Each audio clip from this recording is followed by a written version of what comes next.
Merci Madame la Présidente. Merci Madame la Présidente de la Commission de ne pas avoir objecté à ma demande qu'on ait une discussion sur ce rapport comme sur le précédent.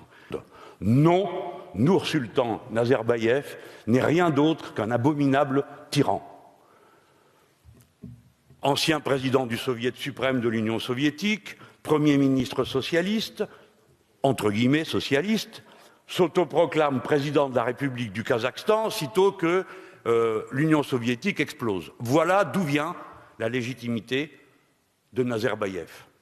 Et ensuite, quoi? Il a fait des progrès démocratiques, en effet, c'est vrai. L'avant-dernière fois, il était élu à 90%, cette fois-ci, il a été élu à 95%. On voit que l'assentiment va croissant. À mesure que l'opposition disparaît, il n'avait que 3 opposants désignés par lui, tous les autres étant interdits. Un pays signalé dans les rapports d'Amnesty International, et comme ça a été rappelé il y a un instant, par le fait que face à une grève des ouvriers du pétrole, la solution a été de tirer dans le tas, laissant sur le carreau je ne sais combien de morts. Un pays qui, l'année dernière, mais sans doute a-t-il fait des progrès depuis l'année dernière en matière démocratique, a été signalé pour 163 cas de torture. Et quelqu'un vient de dire à l'instant, notre collègue M. Hutin, que c'est systématique. 5. Non, je ne partage rien et je suis sûr que la plupart d'entre vous diraient comme moi s'ils en avaient la totale liberté d'expression. Nous ne partageons rien avec ce genre de méthode et avec ce genre de personnage. Ensuite, à l'article 240 et 243, on dit qu'on va renforcer mutuellement la coopération en matière de lutte contre le blanchiment et la corruption. Ah, mais avec qui signe-t-on ça? Avec un pays qui a à voir avec le nôtre, dans une histoire de corruption et de rétrocommission. Depuis 2012, il y a une procédure judiciaire contre ce pays. La justice française enquête, saisie de faits, citation, blanchiment en bande organisée, citation, corruption d'agents publics étrangers, citation, complicité et recel.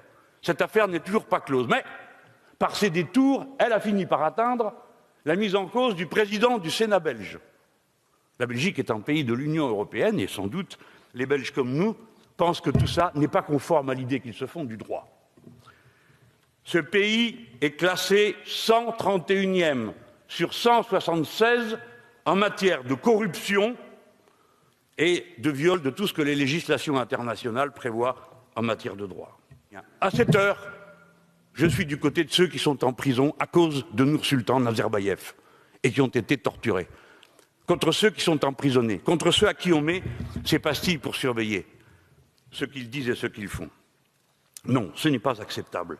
Il n'y a pas de partenariat et de coopération renforcée possible dans de telles conditions. Maintenant, qu'on s'entende bien, quoi qu'il arrive, de toute façon, ils feront des contrats avec nous. Parce que nous sommes leurs premiers clients en matière d'uranium, parce qu'il y a un intérêt à s'entendre avec nous, parce que nous sommes une grande puissance sur le vieux continent.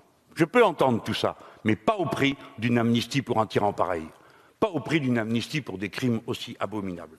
Donc, mes chers collègues, non, il n'y a pas de signe majeur d'avancée démocratique dans ce pays, c'est le contraire.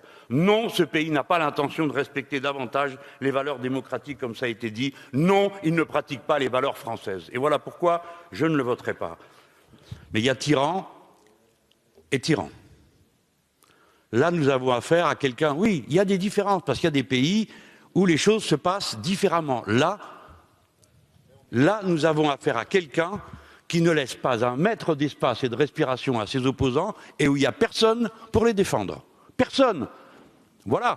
Mais pour le reste, oui, il y a des gens vis-à-vis desquels il faut prendre des sanctions. Vous le savez bien, puisque vous avez approuvé les sanctions contre un régime dont les élections ne sont discutées par aucun organisme international. Je parle du Venezuela. Quant au Kazakhstan, il n'y a pas une élection.